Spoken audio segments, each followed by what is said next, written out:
ሰላም ጤና ይስጥልን ውድ የጣና ሳተላይት ቲቪ አድማጭ ተመልካቾቻችን እንደምን ዋላችሁ። ይህ በየሳምንቱ መጨረሻ ዘወትር እሁድ የምናሰናዳው ሳምንታዊ የግንባር መረጃችን ነው። በሳምንቱ ከእሁድ እስከ እሁድ ግንባር ላይ የተከናወኑ የአውደ ውጊያ መረጃዎችና የተገኙ ድሎች እንደዚሁም አበይት ተግባራትን ጠቅለል በማድረግ ያለፋችሁ ዜናዎችም ካሉ ሰንበትን አረፍ ስትሉ ይህን ልዩ ፕሮግራም በማዳመጥ ወቅታዊና ከቦታው ያሉ እውነተኛ መረጃዎችን ተሰሙበታላችሁ። በዛሬው መረጃችንም ከ240 በላይ ያገዛዙ ሰራዊት ስለመደምሰሳቸው በርካታ የነፍስ ወከፍና እንደዚሁም የቡድን መሳሪያ ስለመገኘታቸው እናወራለን።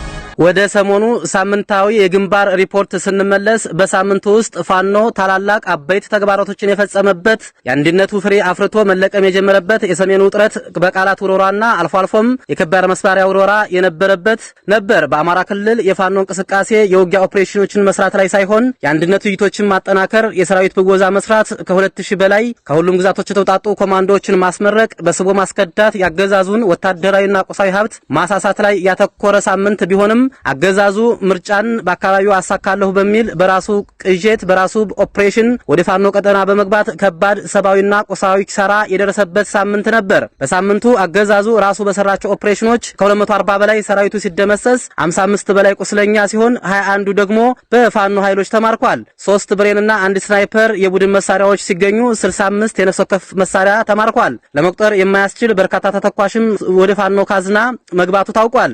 ሁለቱ የሸዋ እዞች አንድነታቸውን ከሰሩ ጀምሮ ገና የአመራር አወቃቀርና ሰራዊትን ልብ ለልብ እያዋሃዱ ቢሆንም አገዛዙ በተለያዩ ቦታዎች ላይ ይህንን ለማደናቀፍ የተለያዩ አውደ ውጊያዎችን ቢከፍትም አስከሬኑን ሳይሰበስብ በሁሉም ግንባሮች ድል ሳይቀናው ወደ ከተማ ምሽጉ ተመልሷል። የካቲት 30 2018 አፋብን ሸዋ ጠቅላይ ግዛት እዝ ራምቦ ክፍለ ጦር ድል ሲቀናው ሰላ ድንጋይ ከተማ አቅራቢያ 8 ያገዛዙ ሰራዊት ሲደመሰስ 5ቱ ተማርኳል። አራቶቹ የ104ኛ አየር ወለድ ኮማንዶ አባላት ደግሞ የአፋብን ሸዋ ጠቅላይ ግዛት እዝን ራምቦ ክፍለ ጦርን ተቀላቅለዋል። እዙ በእለቱ ባወጣው መረጃም ላይ ተመላክቷል።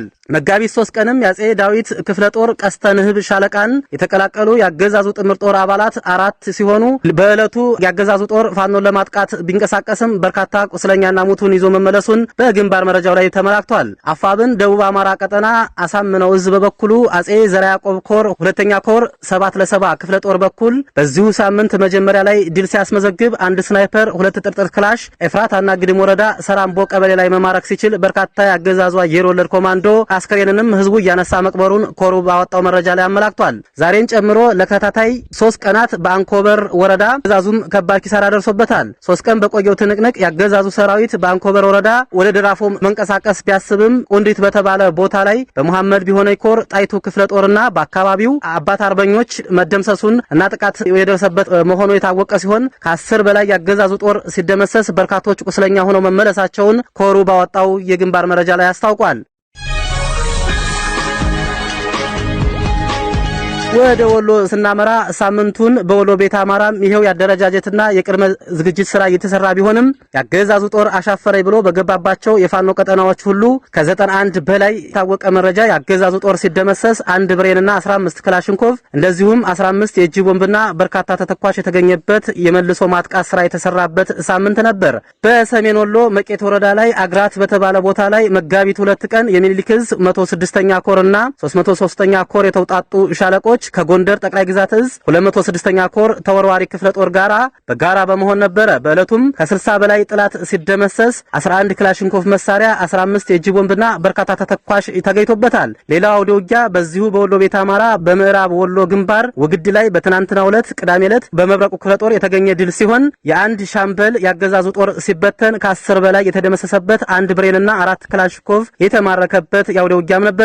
በርካታ ተተኳሽም ተገኝቶበታል። በዚሁ ዕለት በማካፍታ ቀጠናም አገዛዙ ላይ የደፈጣ ጥቃት ሲደርስበት ሙሉ የሻለቃ ሰራዊቱ ተበታትኖ የገባበት አልታወቀም። በዚሁ ሳምንት በወሎ ቤት አማራ ላይ በአማራ ሳይንት ቀጠና አገዛዙ ተደጋጋሚ ጥቃት ሲደርስበት ከ20 በላይ ሰራዊቱ በለጩማና መሃል ሳይንት ላይ በአባናደው ክፍለ ጦርና በአትሮንስ ሻለቃ ላይ ተደምስሶበታል።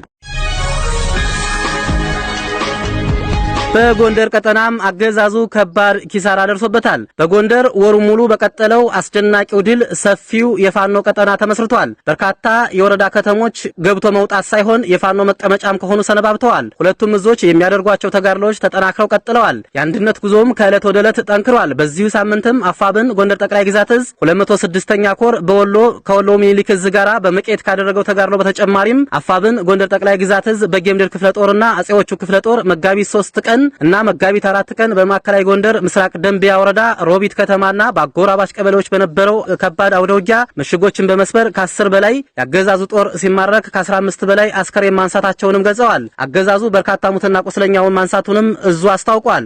እዙ ባወጣው መረጃ ትናንትና ከትናንት ወዳ ማለትም መጋቢት 4 እና 5 ሌላኛው ክፍለ ጦር በአርባያ በለሳ የኢንፊራንስ በለሳ ታዲዮስ ታንቱ ክፍለ ጦር ለሁለት ቀናት በዘለቀው አውደውጊያ ከ10 በላይ የጠላትን ኃይል መደምሰሱን አስታውቋል። አፋብን በላይ ዝም በተለያዩ ቦታዎች ላይ የያዛቸው ቀጠናዎችን ያገዛዙ ጦር ለማንቀሳቀስ ቢያስብም መክቶ በመመለስና ህዝባዊቶችን በማሳካት ሁኔታ ከባድ ስራዎችን ሲያከናውን ሰንብቷል።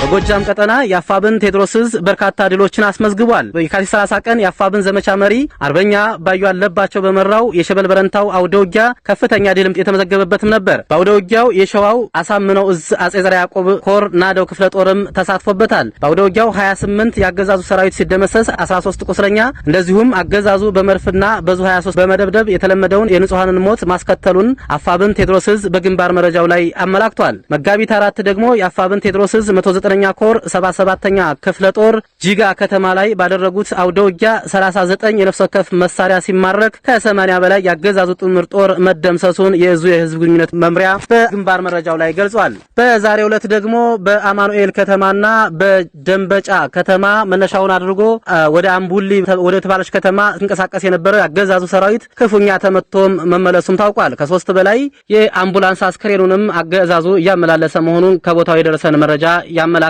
አድማጭ ተመልካቾቻችን እነዚህን መረጃዎች ከእዞቹ የህዝብ ግንኙነት የግንባር መረጃ የተገኙ በቦታው በመንቀሳቀስ የተረጋገጡ መረጃዎች ሲሆኑ ያገዛዙ ጦር በየቦታው በሚገኙ የአባት አርበኞች ከአደረጃጀት ራቅ ባሉ የሻለቃዎች እንደዚሁም የታጠቁ ኃይሎች መረጃዎች በቶሎ በማድረስ በማይቻልባቸው ቦታዎች ላይም የተለያዩ የደፈጣ ጥቃቶች በአገዛዙ ሰራዊት ላይ ተጠናክረው ቀጥለዋል። በሳምንቱ ውስጥ የፋኖ ኃይሎች ስራዬ ብለው በያዙት የማስኮብለል ስራም ያገዛዙ ጦር ከፍተኛ ኪሳራ እየደረሰበትም ጭምር ነው። ሳምንቱ የዓለማችን ታላላቅ ውጥረቶች ተባብሰው የቀጠሉበት ሀገራችን ደግሞ ከሰሜኑ ውጥረትን ባሻገር በደቡቡ ክፍል በተፈጥሮ አደጋ ከባድ ሐዘን የወደቀችበት ሳምንትም ነበር። ሞት፣ ስደት፣ ለቅሶ፣ ጦርነት የዘወትር ቁርስ ምሳና ራቷ የሆነችው ሀገራችን ኢትዮጵያ በሳምንቱ መጀመሪያ አካባቢ በደቡብ ክልል ጋሞ ዞን ጋጫ ባባ ወረዳ በተከሰተው የመሬት ናዳና መንሸራተት ከ125 በላይ ዜጎቿን ለህልፈት ተዳርገዋል። በርካቶች ደግሞ ለከባድ ጉዳት ሲደረጉ በርካታ ህጻናት ወላጅ አልባም ሆነዋል። ሀገራችን ከፍተኛ ቀውስ ውስጥ ባለችበት ሁኔታ በሀገር ወዳዱ የጋሞ ህዝብ ላይ የደረሰው ጉዳት ልብ ሰባሪም ነበር። ይህ ክስተት ከጉዳቱና ከሀዘኑም በላይ ሀገራችን ያለችበትን የአደጋ መከላከልና ገመናን ቁልጭም አድርጎ አሳይቶናል።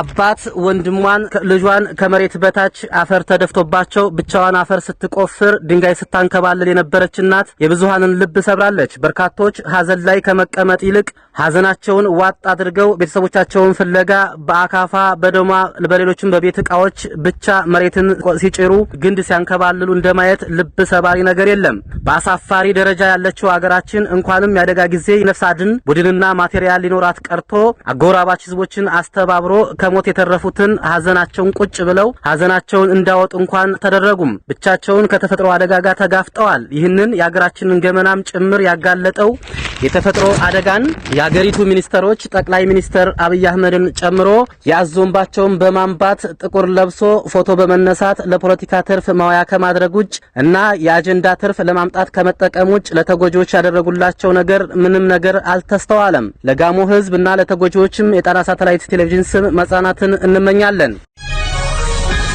የጣና ሳተላይት ቲቪን ሰብስክራይብ በማድረግ እንዲሁም መረጃዎቹ ለሁሉም እንዲዳረሱ ሼር በማድረግ በዚህ ሳምንት ጥቅል መረጃዎች ላይም ያላችሁን አስተያየት ኮሜንት እያደረጋችሁ አስተያየት እንድሰጡን በአክብሮት እንጠይቃለን። ለዛሬው አበቃሁ። ተስፋዬ ልሳኑ ነበርኩ ከዚያው ከትግሉ ሜዳ።